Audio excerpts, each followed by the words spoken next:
0, 1. Let's get started. Hi, and welcome to Beyond Top 10 Tennis. My name is Dr. Ashley Morgan Berge, and I'm your host. If you're not familiar with my work or would like to learn more about it, head on over to AM8 International, the first tennis lab of its kind worldwide that is centered on delivering top 10 tennis rankings and is 100% backed by science. I'm the author of 14 books behind multiple theories and have been an elite coach for over 20 years. Having worked with athletes around the world, Europe, United States to Australia, I'm also the world's leading authority in this space with my research, coupled with my extensive coaching background, being responsible for landmark findings to deliver the next generation of play. With new foundations this season of my two latest releases, my tennis black book, Federer, Nadal, Serena, Djokovic, and my brand new release, my tennis workbook. This season is and has been like none other before. So as always, buckle in and enjoy the ride. Welcome to another edition of Beyond Top Tennis. Oh my goodness, how far we have come. It is officially October. We are in the last quarter of the season, which really is smaller since we have the off season built in there, but we're really wrapping things up. It's essentially a fight for who's going to finish the season inside the top 10, how everything's going to unfold. And I think what's really exciting is your black book. Hopefully you've read it and you've been working your way through the later chapters, for example, around the 2024 season, the predictive analytics of how this season would unravel. And a lot of the key markers in here, who's going to get inside the top 10, how they've been tracking, etc. And we've spoken about it essentially all season, how it's come true 2025. Really cool, just goes to show the power of the data, how everything's been unraveling. And look, before I get carried away, if you've been with us for some time now, thank you so much. You know what we're all about. If you are new, welcome. I'd really encourage you to get your hands on these two. Yes, all those texts in the background are the collection. There's one fictional release in there, but your black book will help you work your way through them. And I'm really proud of this one. And I'm sure in seasons to come, potentially there'll be another one. Most likely not the case next season. A lot of learnings in here. But if you have been reading it, you are up to block 10 now. Block 10. Last couple of weeks, because there is, we've spoken about periodization, how it's been integrated into your black book for you, you would have had those rest periods. And it happened a few months ago, but it's automatically essentially integrated. So if you've been following throughout the season, if not, grab your copy and make sure you're teeing it up for next season. You will essentially be forced for those rest periods. All right, so as far as your workbook is concerned, and it's a big one, it should really be on your bedside table. You should be filling in all of your chart work. Brief notes daily, every session in your black book, and then more, I'll say, established thought-provoking notes in your workbook. And I've shared before, since I can't be on court with each and every one of you, as much as I would love that, like to, that's why everything has been designed. The collection, the latest two. So essentially, whether you're working with me or not, I would be giving you the same tools to get you to a top 10 tennis ranking. And if you are already inside the top 10, there are more tools, more markers in other text releases, and how I would help you solidify them into your game. And again, the data's there, the key correlations are there, essentially about how to develop the next Grand Slam tennis player. And once I have done that, and we have done that, how they then go on to win another Grand Slam and another Grand Slam, and the data behind that. It's a world first, and I'm really proud of that. And our longitudinal analysis, or my longitudinal analysis, is now going, I think, 13 years.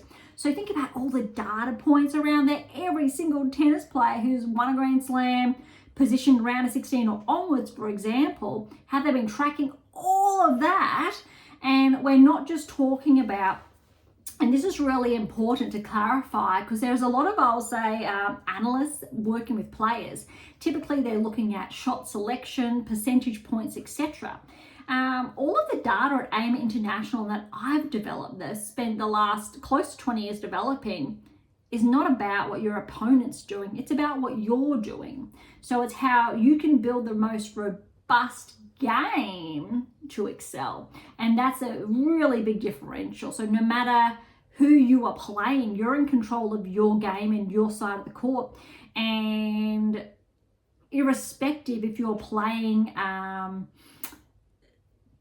person that hits the ball vastly differently to another person or similar to your game, that's what it's about. It doesn't matter what your opponent's doing. It's teaching you, conditioning you on how to react, how to respond, anticipate to those balls. So that's what we know builds the best players in the world. And again, the correlations are there, and the latest, I'll say, data points, analytics, etc. are in here, and how you can learn, and your workbook has been developed for that as well. Okay, this week we're coming to you a little bit later in the week because a couple of finals were just held overnight. It's a bit of a weird, I'll say, a lineup. Normally we'd have everything wrapped by the end of a week, by the Sunday, for example. Even rankings aren't updated this week, so we've got no ranking updates this week. We have some results. So recall last week's episode, some were cut halfway through where I couldn't give you the true or updates. So we have some of them, and then other draws we've got kicking off later today. Others happened late last night. And for those who may be a little bit confused, Beyond Top 10 Tennis is based in Australia. So the Asian swing, if you like, time zones does cross over a little bit with Australian time, but not really. And I say that because first round or some of the matches happening later today essentially when you'd be going to bed if you're in Australia. So it does not essentially cross over as nicely as we would like. So we've got the update, very small on the WTA Tour this week. It's only the China Open. So last week we started with previews and we wrapped everything up, say Korea Open, for example. Halfway through, a little bit over halfway through the China Open. So WTA Tour is over here as always. ATP Tour is over here as always. But there's a lot on the ATP Tour because the Masters are kicking off later today. We can have a look at the draw, but we've got Beijing, we've got Tokyo. Beijing, I believe, final is later today. Tokyo has wrapped up, and we've got two other events that are in China last week that have also wrapped up. So we're going to go over all of that, have a discussion around players who have been tracking, not what they're looking like, how they're going to finish the season. And we may revisit some of the rankings from last week, time permitting, but we'll see. Today's episode might be shorter, but I know I say that a lot of the time and it never is, but I'm just maybe. So you're hearing me, we're coming to you live. Maybe we will, maybe we won't. All right, we're going to go on to the WTA Tour first. There's a lot over on the ATP Tour. China Open. We know Sabalenka's out. Potential implications for the rankings, not too much. Look, we went over this last week, but let's go over it again just to refresh our memories. Keep in mind, Swiatek did not play the China Open last season, so 2024 season. Sabalenka did play. I really want to pay attention to round of 16 onwards. Let's have a look at this. Sabalenka was in the round of 16, and keys, Buska, Makova, Linette, Ondreeva, Anisimova, Zheng, Stabatseva, Kalinskaya, Osaka, Gauff, Zhang, Frech, Badosa, and Pegula. Now, when we look at this year's or this week's draw, some of those players have not even made the cut. So we're going to see a regression in those rankings, keeping in mind China Open is a 1,000 event, so there are points on the line. Quarterfinals, Sabalenka made the quarters but fell to Makova. Zheng progressed. Ondreeva fell in the quarters. Gauff won over Starobitsiva, and Badosa won over Zhang. Now, I don't want to spoil because we are getting there, but more than 50%, I think it's roughly 75% of those players have not made the quarterfinals. Very noteworthy. I believe two players. So yeah, 75% have progressed, and that's even at when we're going to report up to the round of 16 today. A number of players, also semi-finals, Makova, Zhang, Gauff, Badosa, Gauff, Makova in the final.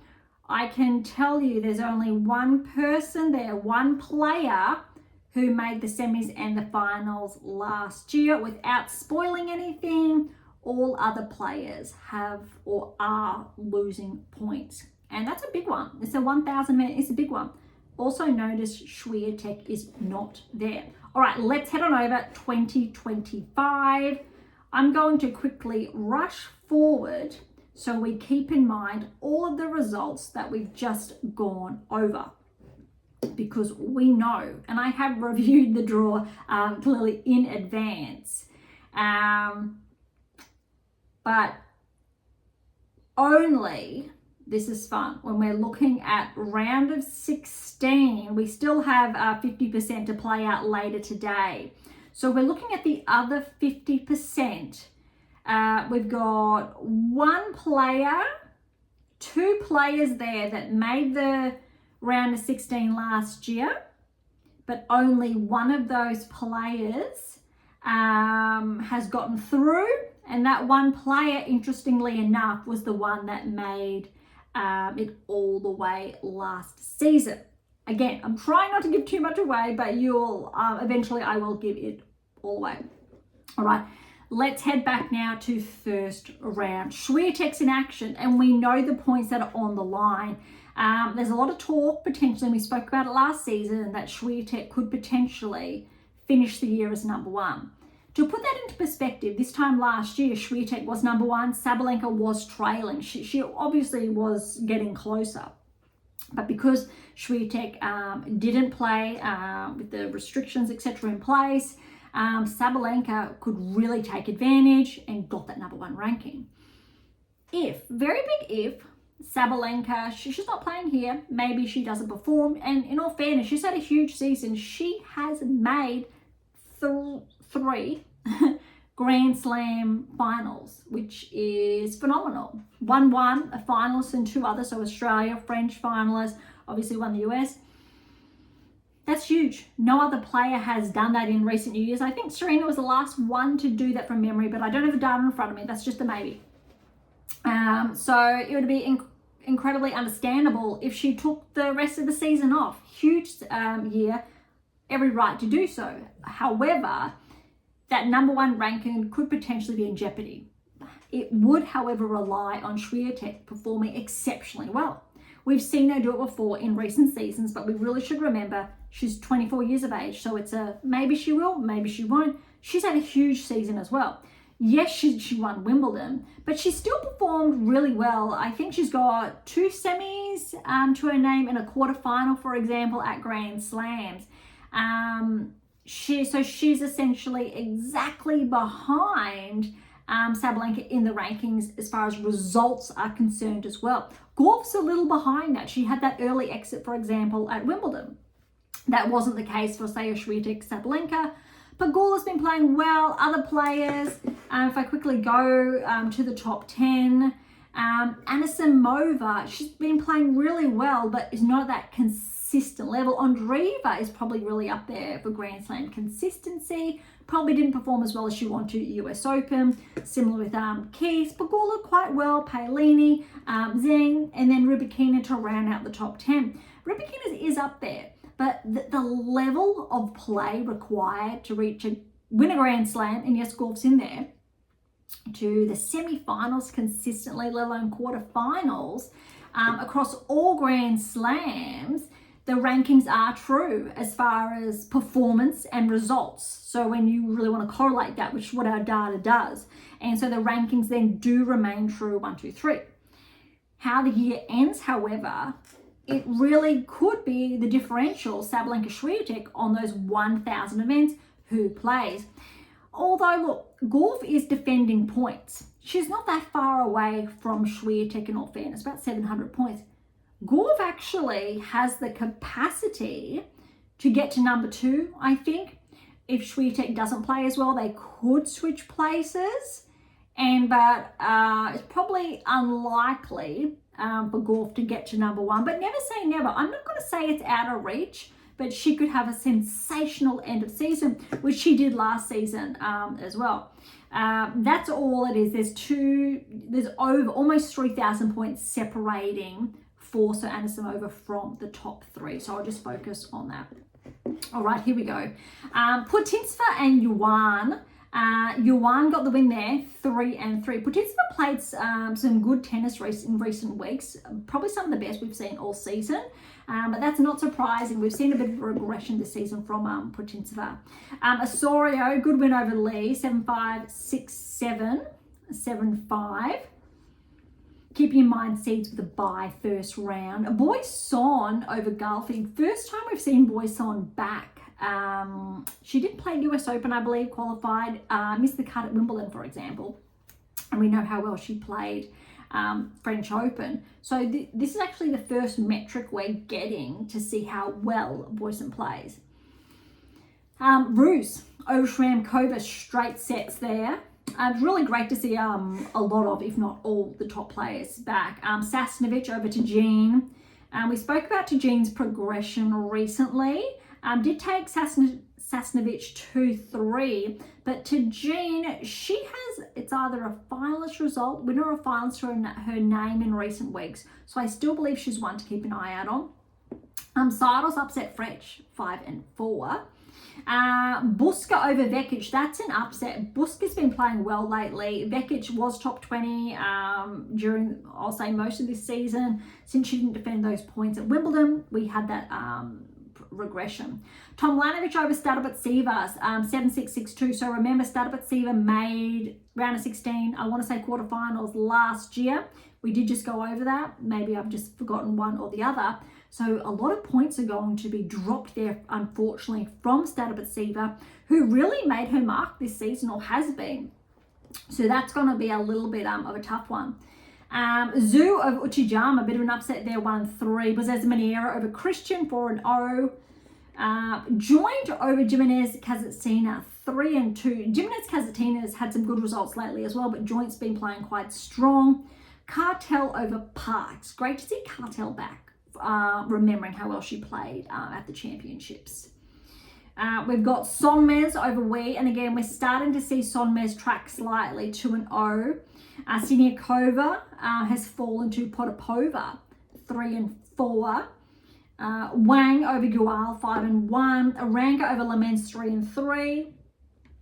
As anticipated so far. Sevastova over Birrell, 3-6. I think Birrell may have had to qualify, and that's still a good result to qualify. Kudermetova over Inglis, another Aussie qualifying, which is great, 5-6. That's a tough one. Bonda over Andreescu. Good to see Andreescu back. Bianca's had a tough season, I'll say. Coming back on tour after those injuries, still having injuries to deal with, finding that level, that peak performance, and just not being able to go that far. I really do feel for her. Once upon a time, back in the day, and those who don't know, I had a lot of injuries. I would find that peak and I'd finally find that level I was at, and then that injury comes again. It's a very big head game. It can be very brutal, but with the right conditioning, technical parameters, you can overcome that. Buskova over Maria, 2-4. Now remember, Buskova is one to watch, and I did call that in recent weeks. Sestaya over Dolhide, 2-3. We've seen a little bit of a resurgence from Sestaya this season. Ruzic over Jackie Moe, really interesting there, 3-3. Jackie Moe, Boisson, I remember this French Open, and I think it was the quarterfinal, battling for that semi-final position, I think, around that from recollection. So we know how well Jackie Moe can play, because it was a huge match. And we've seen her with some good wins over in contrast to Boisson in, I'll say, the last 2-3 months. So it was a bit surprising seeing Ruzic with the win here, just for context. Zhang over Zakharova in 3. Balta over Baptiste, that's a good win for Katie to get that win under her belt. That's 7-5, 5-7, 6-4. McNally over Seidman, straight sets. Lies over Zhang, 1-0. Now we know Lies has been tracking. Start of the season, remember, I want to say it was Australian Open, got through a few rounds, played Swiatek, and Swiatek, obviously, the rest was history. But she's been making very subtle inroads all season, getting to a 1,000 event as her ranking's been progressing is very promising. And yes, I do see some results in front of me without spoiling. And I really like what I'm seeing, because we're finally seeing the keys or pieces come together. So you know the 8 keys, 7 keys, etc. The text behind me, go on AM International if you're unfamiliar with them. And sometimes that's what it takes, that you finally get everything together and your performance it's what you've been training towards. And we've been seeing that, and it looks like right here China Open from Lies. Okay. Kessler with a win over Shai, straight sets. Krejcikova, straight sets over Blinkova. Volnyets over Stearns. I'm calling that's an upset, but it's 3 tight sets. Priscilla Hon is an Aussie. I believe she's from Brisbane, only an hour from the Gold Coast, where Beyond Top 10 Tennis is based. Would have had to qualify with her ranking 1-6, 6-3, 7-6. Best match of Hon's life. But there's more to come. That's a really huge win. Great to see it coming together for her. Sakari, good win over Kruger. That's a tight 3-setter. 7-6, 6-7, 7-5. That is a fight and a half. Rakhimova over Bronzetti and straight sets there. All right, on to the second round. That was a lot. So all seeds are in action now. Swiatek over Yuan, 6-love, 6-3. Now, I spoke about this last week, and I'll give you some insights again this week, because it baffles me that there's not more being said about this, but I'll use my background to my advantage.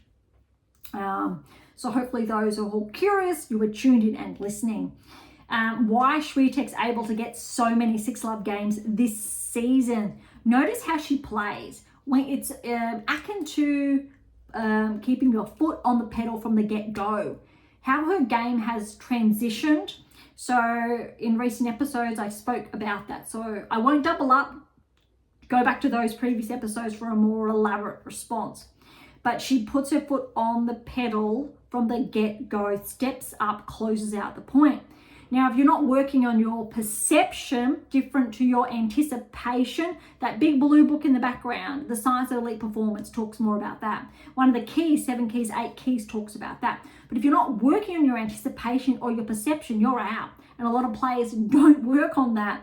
Djokovic, Serena, Federer, Nadal, absolutely. And the likes of the Swiatek, Sabalenka, Gauff now, yes, Sinner, Alcaraz, yes. But the thing is, why she's able to do that so successful is that she's knuckled in from the get-go and she puts that ball away. She is all business. A lot of players still set the point up, then go for their shot, which, yes, theoretically, that is what you do. But if your opponent is on the front foot from the beginning and you do not have that perception zoned in, or your anticipation, which obviously correlates or corresponds with your movement, you're already on the back foot. And Swiatek's too good, and she closes out the point. So if you play Swiatek, it's a hard task. It's almost, when she's playing like this, I would argue it's playing like Federer or Nadal when they were on their game. Djokovic may be too different style of game, but absolutely. Or even Sinner now. I'm not going to say Alcaraz just, there's a bit of a distinction there, and there's a reason why, but I'm not going to get into that. But it's really interesting. Different to how Sabalenka plays, secretly hoping, I suppose, the number one ranking is WTA finals, Swiatek, Sabalenka make the finals, and they're playing for it. I think that's best case scenario. And ATP finals, it'd be pretty cool if Alcaraz and Sinner were doing the same thing. I think that's best case scenario for tennis. Okay, back to the draw. I saw a big upset over Kalinskaya. Kalinskaya's fought her way back inside the top 30 this season. Was as high as 13, 14 last season, had that regression after the Australian Open, but this was a little bit surprising, but well done to Osorio, 6-1, 4-6, 6-3. Boisson's upset Samsonova, who has been in form, 19th seed, 3 and 4. Has to be one of Boisson's biggest wins. She had a lot of huge wins at the French Open, so I don't think this is her best win, but her best win since the French Open, which was really impressive to see that level come about again.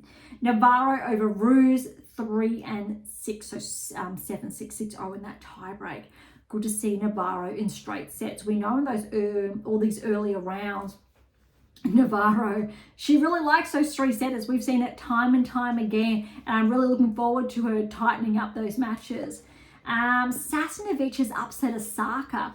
With how well I think Osaka played hardcourt season, US Open even, was really anticipating a bit more from Osaka. Sasnovich is too good, 1-6, 6-4, 6-2. But you know what, in all fairness, Osaka's already peaked this season. She's come back, and I wouldn't be, I'd essentially encourage her to take more time off, a longer off season like Svitolina's decided to do, because she's in prime position to start next season on top, especially now that she's back inside the top 30. I don't believe she'll have too many points to defend in the later half of the season or this last quarter. Kostyuk over Seidel, 1-1. It's a good one. Raducanu over Buska, 3-3. Pegula over Tomljanovic, especially after that first round match with Tomljanovic. That is a huge win for Pegula with how cleanly she's been playing. 6-love, 6-3. And I think sometimes we don't get to appreciate how cleanly and how good Pegula can be. And I tell you what, she has perception and anticipation on her side. Sometimes it comes down to different weapons. But again, we have seen Pegula, I do believe this season, with wins over Swiatek, for example. I do believe that was in a recent Grand Slam. It's not coming to mind though. I feel like it happened. All right, Andreeva over Zhu, 2-2. It'll be interesting to see how Andreeva plays, having her back since, I'll say, her earlier than anticipated exit at the US Open.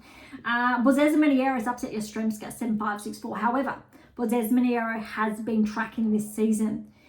Joint over Schneider is the biggest upset, I think, or one of the biggest upsets in the second round. 7-5, 6-1. We know Joint's been tracking inside the top 40. She is an Aussie. She's our highest ranked female. But again, even though we are based in Australia, I do try to be objective.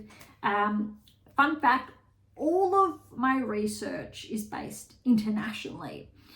And once upon a time, without naming names, although it is in the Elite Research Method, one of those texts, a certain national governing body wanted to support my work if I just focused on Australian players, and I turned it down.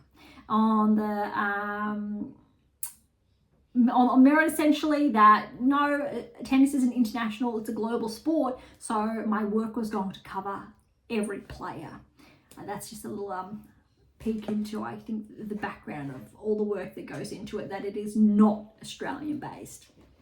It's every player on WTA Tour and ATP Tour, irrespective where you are based in the world or your country. All right, Cartel has upset Kazakhina. That is a very big one. So I better correct myself. Joint is our highest Aussie. However, Kazakhina is representing Australia now. So she is our highest ranked from that perspective. Cartel's upset Kazakhina 6-3, 6-love. That is a big surprise. But again, Really good to see Cartel tracking. She has been since Wimbledon, had that regression, but these back-to-back wins are very promising. I'm looking forward to see if Cartel's going to break the top 30 before the season's out. It looks like she might after the China Open.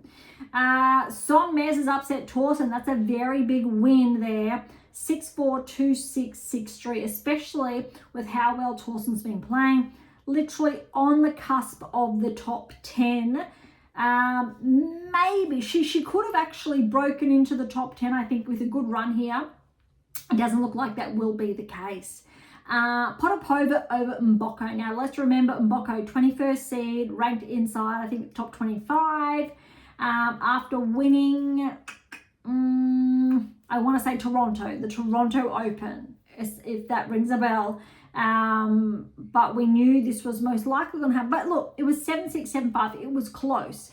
I'm looking forward to seeing how Mboko sets herself up next season and if she's really able to align her performances consistently with her ranking.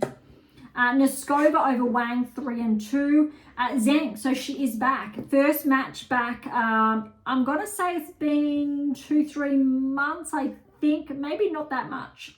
But her first back since she had surgery. Got the win, 3-2. I have to admit though, she did say something about Swiatek said the schedule, it's very full on. Zheng disagreed, but I think the irony is there is if you're one of the best players in the world and you're playing essentially to the semi-finals, to the finals of events all year round, like Sinner and Alcaraz typically do, Sabalenka, Gauff typically do, you're playing a lot. Zheng has not been playing at that level this season. That's the thing. So her schedule is less than the top players. She has that top 10 ranking because she's played where she's needed to defend points, but she's very susceptible to losing her top 10 ranking this season because last season she had a very strong finish to the year. So most of this season, she didn't have that many points to defend, secured her top 10 ranking, hasn't shuffled too much, still solidified there. But if Zheng does not perform at that level in the next, I'll say, 4 to 8 weeks, most likely she will regress outside the top 10. And that'll be a very interesting conversation then, I think, from her side to be had. Paolini, good win over Sevastova, 1-3. Kenin over Polonina Kudermetova, 4-2. Veronika Kudermetova over Bondar, 5-3. Buskova over Lynette, 5-5. That's an upset, but I did say to keep an eye out on Buskova. Makova over Sestaya, 2-3. Now remember Makova's progression last season as well. Badosa, great to see her back in action. 3-6 again because she's had time out with that back injury. Zhang over Wang, 4-2. Anderson over Too Good for Balter, 1-3. Rubikina over McNally, 7-5, 4-6, 6-3. As anticipated, McNally put up a good fight there. And Light has upset Jovic. So Jovic's just snuck in with the seed. Keep in mind her recent progressions with how well she's been playing. Skyrocketed up the rankings with recent results. But Lies, again, she's been tracking this season, really made the most of it. 6-3, 4-6, 7-5. Both those players are up and comers. I think Lies is a couple of years older than Jovic, but they really are setting the scene. Lies is looking like maybe next season she might crack the top 30, and Jovic, she's just on the cusp. Maybe she will by the end of this season or early next season. Kessler's upset Mertens, a surprising 2-4. Well done to Kessler. Krejcikova, very good win over Alexandrova. Now remember, Korea Open, it was so close. Alexandrova made the final with Swiatek, and Swiatek just edged her out. So this is really about periodization, training, stacking, etc. And Krejcikova was a little bit too good, 7-5, 6-2. Benchik over Volnets, 3-3. And Hon, Priscilla Hon, the Aussie, has upset Ostapenko. That is 2 wins at a 1,000 event. Has never, I don't believe, won a match at a 1,000 tour event for a second win, 3-2. Very impressive for Priscilla Hon. Should be really proud of herself. Fernandez over Sakari, 2-0, a little bit brutal there. And Gauff over Rakhimova, 4-0. All right, we've got all third round matches to go over now. And then we may sneak in some of all the ones that have been completed for the round of 16. All right, 32, we've got Swiatek and Osorio, another bagel, 6-love with how cleanly she's been playing. Unfortunately, Osorio had to retire before the second set commenced. Navarro Boisson, Navarro playing well, 6-2 at 1-0 in the second, and unfortunately Boisson had to retire. I think that's really disheartening because we know how well Boisson played at the French, and she's had injury essentially management after that. She's so young, so hopefully gets on top of that. It is not normal to have injuries at that age. What that means is that your technical metrics, they need tweaking. You need to fix the technical aspects of your game so you are not compromising your biomechanics. You're working with them. A lot of tennis players suffer, obviously, the consequences of poor technique. There's a lot of oversight on what should and should not be done. A lot of the coaching literature, coaching knowledge that's out there is outdated. So a lot of players, potentially yourself if you're listening, has not been updated to what should be happening. A lot of coaches have not updated their knowledge base to what should be happening to lessen the impact of injuries. And that's why a huge part of my work is about limiting or reducing the onset of injury, if not all of them, ensuring you have your game is technically sound to prevent injuries, which is a game changer, whilst correlating with the best performances in the world. Grand Slam success as a metric. And again, that's why the collection exists. There's obviously, it takes more than one book for that, but why I spent the best part of the last decade building that for you. All right, going down, we've got Kostyuk over Sasnovich, good win there, 4-2. Pegula, Raducanu, this was huge. Look, Raducanu got that first set, and I believe there must have been set points in that second set, and Pegula ran away with it. Look at this, 3-6, 7-6. That was 11-9 tiebreak. Raducanu wasn't able to close out those opportunities. Pegula was rock steady, and then Pegula bageled Raducanu in that third set, 6-0. Something wasn't quite right. That shouldn't be happening to Raducanu, I would say. Yes, Pegula just upped her ante, but clearly Raducanu wasn't able to maintain her level. So we talk about that's your baseline, and if you're unable to hold your baseline, you're going to regress. So her baseline was less. She was playing above that.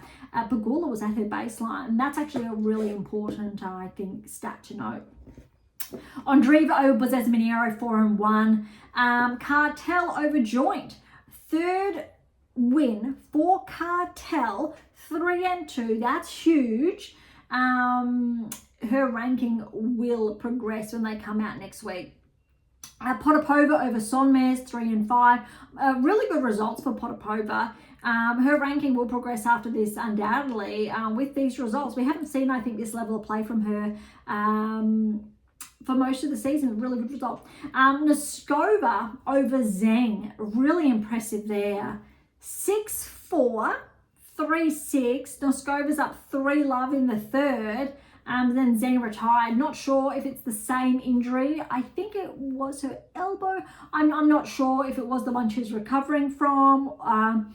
But look, Noskova deserved that, I'm going to go on a limb and say, because she's just been having a really good season. It'll be good to see her ranking progress further after she's got a very good opportunity to break through for a quarterfinal result, I'm going to say. Paolini over Kenin, tough one there, but I think Paolini's getting her groove back. We haven't really seen as much this season as far as singles are concerned, but very good result, 3-0. Buskova over Veronika Kudermetova, 3-5, and I did say to watch out for that. Makova Badosa, Makova's up 4-2. Unfortunately, Badosa had to retire. That's a tough one because we know she's really been battling injuries the best part of the last 18-24 months, if not more. Anisimova over Zhang, 7-6. But look at this tiebreak, 13-11. That's a mental game because Zhang wasn't able to keep with Anisimova in the second. Anisimova ran away with it 6-love. Rybakina and Lies, this was the biggest upset, I'd say, of third round. 6-3, 1-6, 6-4 to Lies. Because of that result, potentially, and Towson falling, Rybakina should be firmly still inside the top 10. Although there definitely will be shuffling next week. Because Zhang's not defending her point. She's losing that. And let me finish up and then we'll have a quick look. All right, so Kessler got the win over Krejcikova. Tough. Krejcikova had to retire in the third one. 6-7-5, up 3-love Kessler was. Fortunately, Barbara had to retire. Benchik over Hon, but Hon pushed Benchik all the way. 4-6, 6-4, 6-3. And Gauff and Fernandez, this was huge. 6-4, 4-6, 7-5. This close Fernandez was to getting the win over Gauff, but Gauff did get through. Really quickly, if we look at the rankings, if we say Sabalenka's solid, Swiatek has nothing to defend, Gauff has China Open points to defend, 1,000 points to defend. Anisimova, Andreeva, Keys isn't playing. Pegula, Paolini should get some good points there. Pegula's there. Look, Keys may drop. Zhang is at risk. Actually, no. Looks like Zhang could be bumped to 10. Alexandrova is at 11. She's fallen early, so's Towson. And Svitolina's not playing. And Osaka's fallen early, and Makova has fallen. That's the top 15. Rankings look like they're going to stay the same as far as top 10 is concerned. However, we will see a shuffle in some of those rankings. That's going to be really interesting. All right, round of 16, we do have the other half kicking off today or this evening. So I'm going to hold it there. We're going to, no, I'm not. I'm going to tell you I'm going to give you the live results. Bottom half of the draw. But top half playing later today or this evening, Swiatek and Navarro, that's going to be huge. I think that's going to be a really big test for Swiatek with how Navarro's been playing. Although keep in mind, Navarro just has played one set since Boyson retired in the second. Swiatek, however, has that one set as well, 6-0 over Osorio. That's kind of interesting when you look at it like that. Although second round was an 0-3, and Navarro, she was tough. So that was 3-7-6 with the Roos. So Navarro, I'd say, has played a little bit more tennis. That's going to be really interesting. Swiatek should win, but Navarro is going to be fresher as far as the season's concerned because she hasn't played as much tennis as Swiatek in recent weeks. Kostyuk Pegula, that's going to be a really big test. And Pegula's been playing well. So that quarter is going to be a blockbuster either way you look. Andreeva Kartel, Noskova Potapova, very big likelihood run for Andreeva all the way through to the semis, you have to say. That is very big, but Noskova definitely has an opportunity there. The other 16, so the bottom half of the round of 16, Paolini, Bouzkova, Makova, Anisimova, Lies, Kessler, Benchik, Gauff. Top half is more jam-packed, you have to say, with more seeds having fallen in the bottom half. That said, Swiatek's and Pegula's all seeds opening in that bottom section there. So Kartel's not seeded, nor is Potapova. Look, Lies and Kessler, they're not seeded, neither is Bouzkova, my apologies. So I guess it's quite similar then from that perspective. All right, I have some results. Paolini, Bouzkova, I like this because Bouzkova's been playing really well. It shows me Paolini's singles game is back on 6-2, 7-5 to Paolini. Anisimova, Makova, that was tough. But Anisimova, she's really picked it up or maintained that level since the US Open. 1-6, 6-2, 6-4, which means that quarterfinal is Anisimova, Paolini. That's going to be huge. I tell you what, if Paolini gets the win there, that really shows me she's back to top 5 level. That would be exciting. Anisimova's just been playing really good, too good this hard court season. So that's going to be tough. But we saw what Paolini was capable of last season. All right, Lies and Kessler. Lies is having the tournament of her life with a win over Kessler, 4-6, 6-1, 6-2. Her first time to a 1,000 event quarterfinal. I didn't even believe Lies has been to the second round of a 1,000 event before. So this is huge for Lies. Definitely will get those points. Break into the top 40, she should be at least next week. Gauff over Benchik was very tight.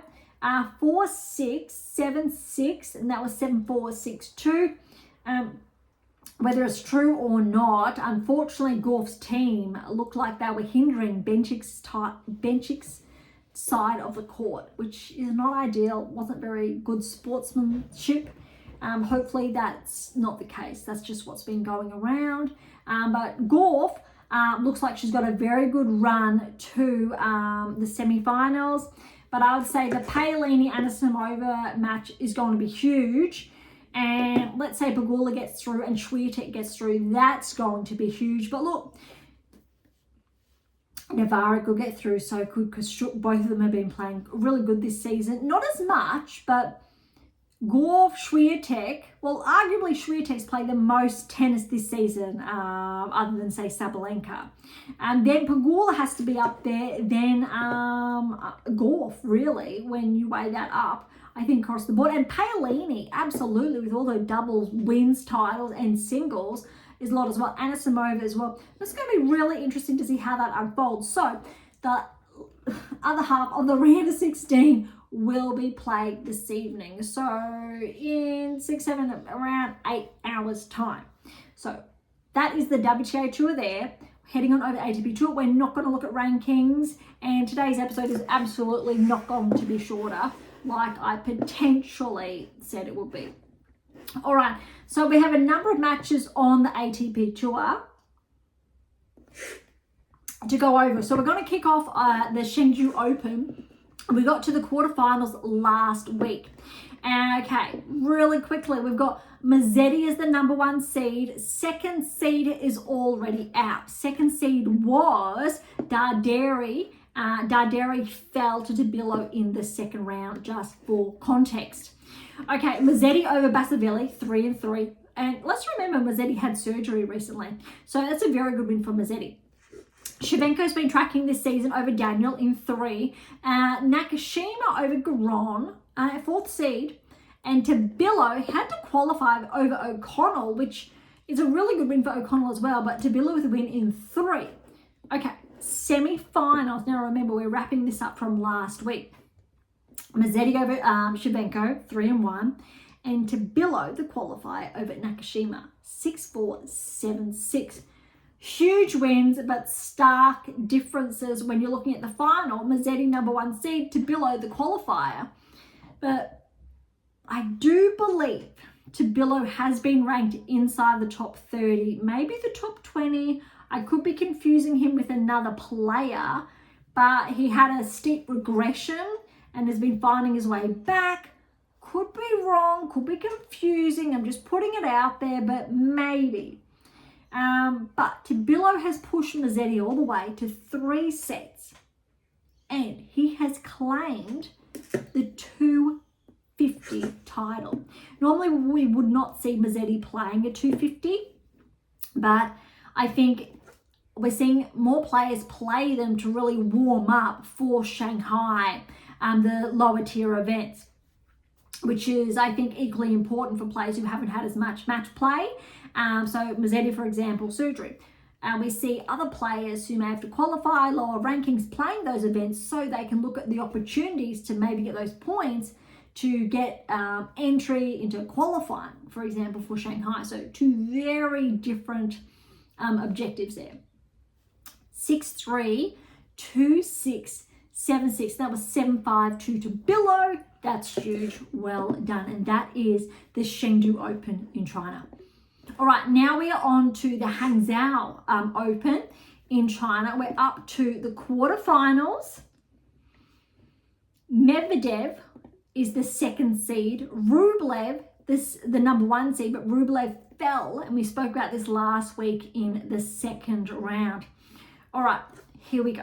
Roya has upset Teen, the 7th seed, 7-6, 4-6, 6-2.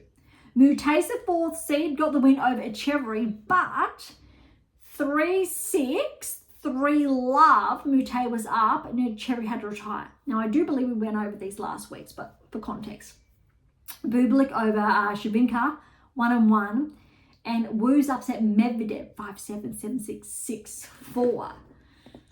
I believe Medvedev's luck has turned around this week. Okay, this is huge because Roy is the qualifier over Mute, 3-2.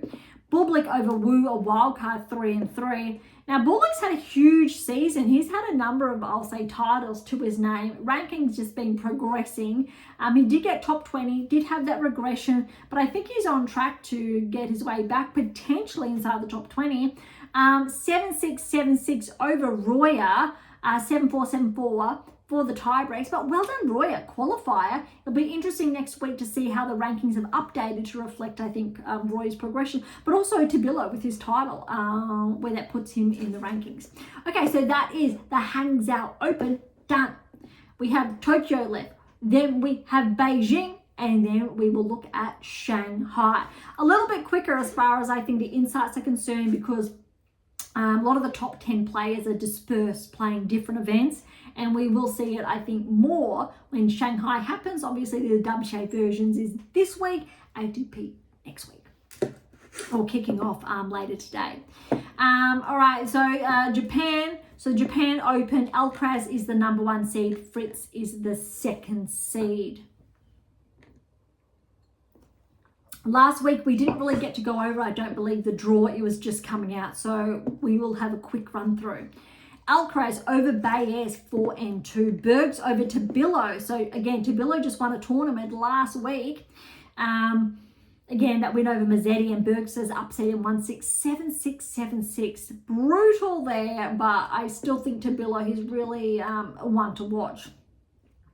Nakashima, I'm calling that an upset over Thompson, although Nakashima's ranking is ahead of Thompson's right now, but it wasn't 3. 6-7, 7-6, 6-2. Fuchsovich over Tiafoe, 3-6, 6-1, 7-5. I do believe Tiafoe was a bit unsportsmanlike in this match. Downing his racket, I believe, after falling to Fuchsovich. Fuchsovich is noteworthy. He's made a round of 16 at a Grand Slam before, because he's in one of those books behind us. So I know that he has that level in him. Rudd over Mokazuki, 4-6, 6-1, 6-1. Berrettini over Menard. That's an interesting one, 4-2.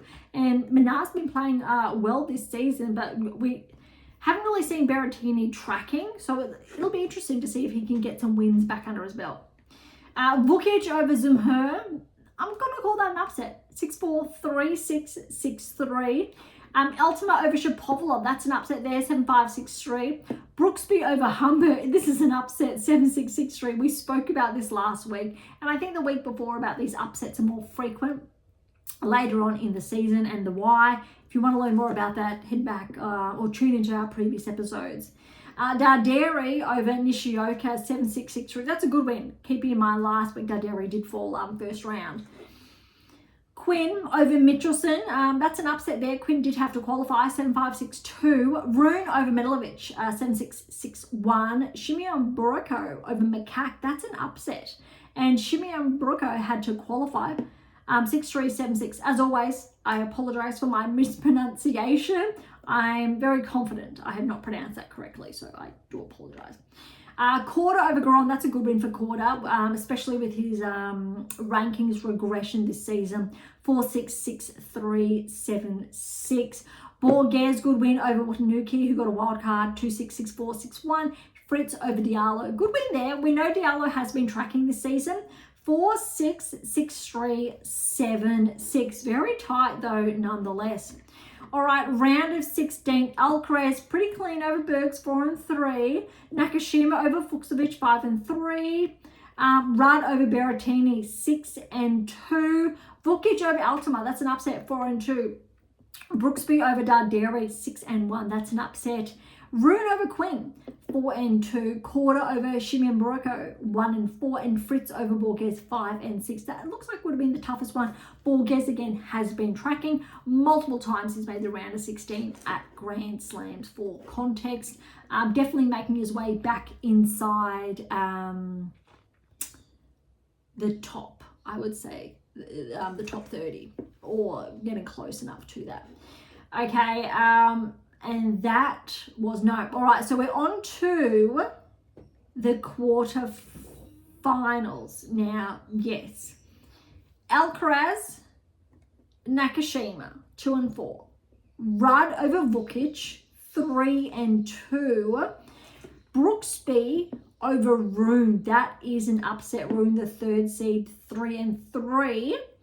And Fritz over Korda, 6-3, 6-7, 6-3. What I like about that is Korda was able to push a top 10 player all the way. Good signs, hopefully, for next season, progressing back towards the top 30 where he was.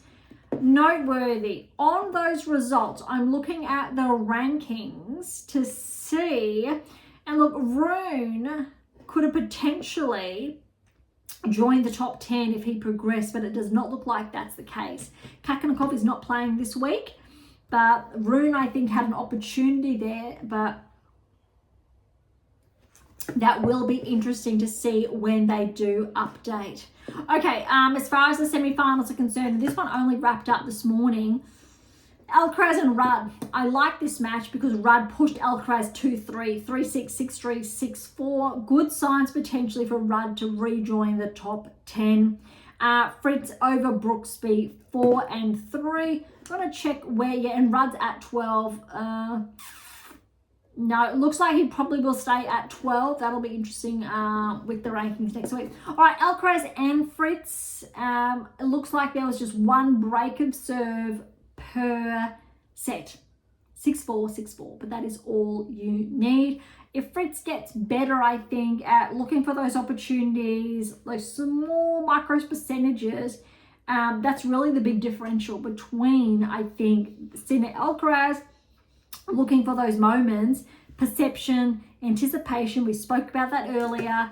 That'll be very, very interesting. But at this stage, I'm not foreseeing it. But if Fritz can really knuckle down on that part of his game, I think he should be able to have a few breakthroughs.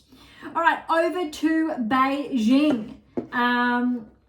And Sinner is the number 1 seed here, and Zverev is the 2nd seed. But I do believe we have some upsets to talk about.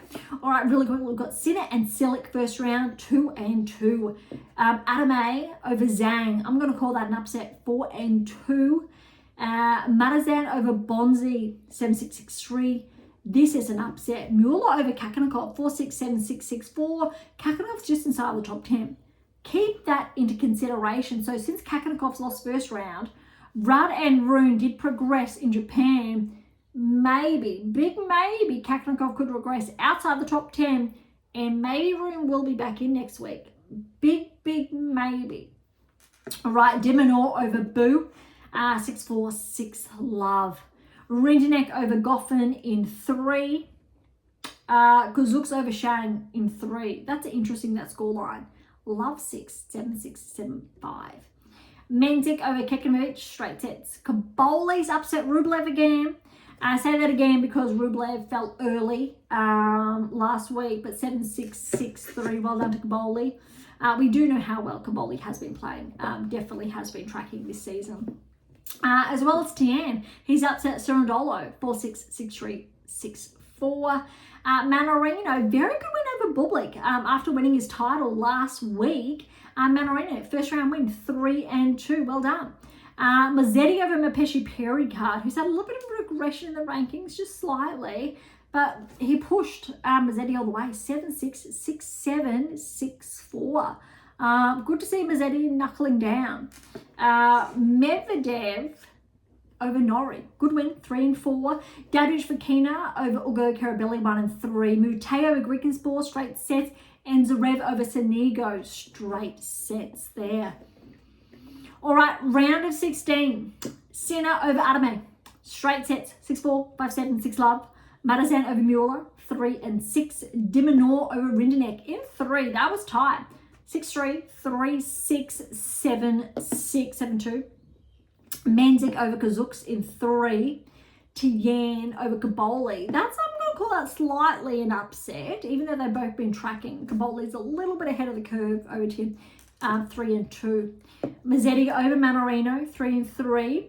And Medvedev over Davidovich Fokina, and we know how well Davidovich Fokina has been playing this season. We've seen just a little bit of drop in recent weeks, but a very good win for Medvedev just to get that confidence, I think, back into his game, 3-3.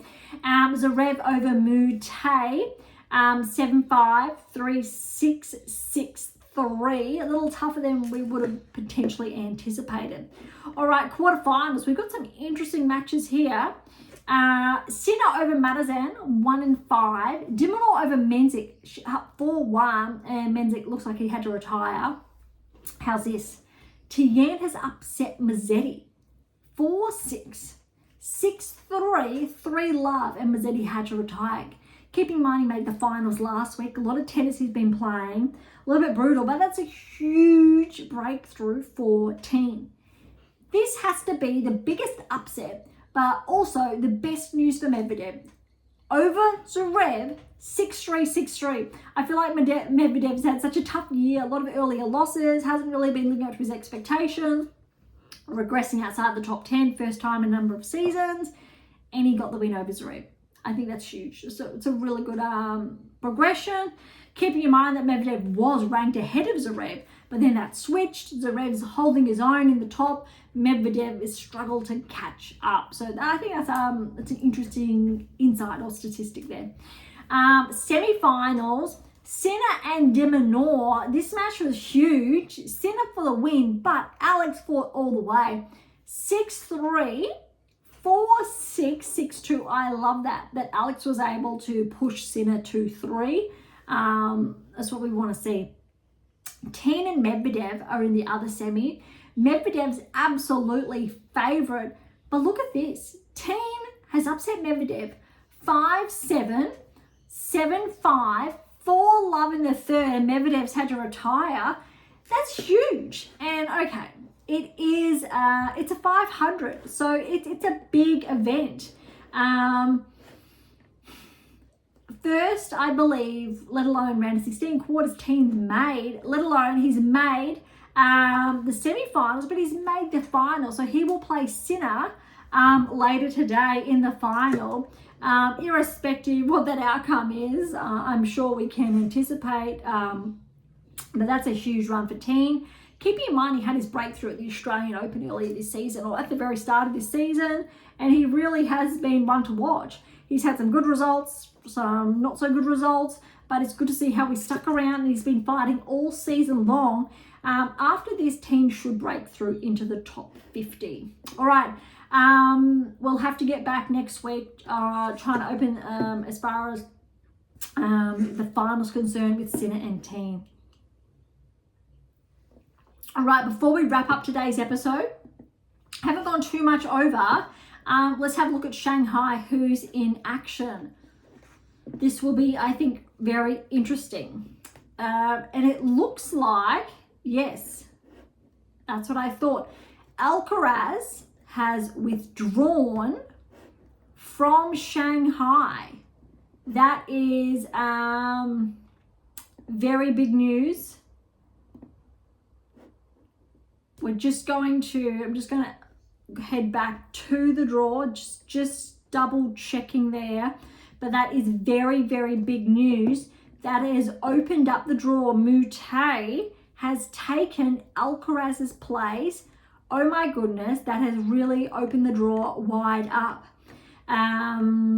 Just checking, Sinner is at the bottom half of the draw, but look at this.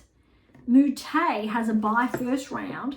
He will play the winner of Tien and Keknovic. That has opened up potentially for Tien, if he plays well against Sinner, to have a huge run potentially, or Mute. Then you got Kazuks, Martinez, and then Norrie's there. That's a little section of the draw, big opportunities for third round. Davidovich Fokina's there, Navi Sakabo, Medvedev's, Kakanow's back in action, Tsitsipas back in action. That'll be interesting to see. I won't go over each one. I'm looking to see if there are any big first round lineups. Other than obviously seeing Alcaraz out. You've got Tabilo and Garon first round, and with how well Tabilo's been playing, could have Ugur Elisame second round. That's potentially the big lineup. Shelton's back in action. A lot of players who haven't played, I suppose, since the US Open. Berrettini, Mannarino. Mannarino's probably favoured. Cerundolo second round. Shevchenko, Nishioka. Shevchenko's been playing well. Rublev, though, will play the winner there. Rublev's been a bit up and down. That's going to be really interesting. They're predominantly the biggest ones. Djokovic is in Sinner's section of the draw. So is Fritz, it looks like, if I'm reading the draw correctly. That looks like, and again, it's a very big draw. Yeah, the biggest ones to look after. All right, so we'll have a look at a more close look at Shanghai next week when they're probably halfway through, similar to what we've done this week with the China Open and WTA Tour. And rankings should be out next week or midway through, but they will reflect the results I've just shared on the respective tours. China Open should wrap up, I think. Otherwise, we'll have another lag, but we'll see what happens, and I will get back to you there next week. Okay, so thank you so much for listening. To grab your copy of my brand new releases, so my tennis black book, Federer, Nadal, Serena, Djokovic, or my tennis workbook, head on over to AM8 International or Amazon, so irrespective where you're based in the world. For any comments or questions, head to AM8 or topic thread, or leave comments directly on YouTube or Spotify. To interact with Beyond Top 10 Tennis, catch up on our blogs, or sign up to my newsletter. All links are in the episode notes, as well as how to access Pink Octopus books to Spruik. And if you enjoyed today's episode, please subscribe, like, share, and do all of the above. Beyond Top 10 Tennis exists for you. And so please consider sharing us near and far. And if you're serious about heading towards the top 10, or want to know what your game is missing to secure that maiden Grand Slam or more, don't be shy. Come and say hi. All right. On that note, thank you so much for listening. I am so incredibly grateful. I'm your host, Dr. Ashley Morgan Berge, and this is Beyond Top 10 Tennis, and I'll see you next time.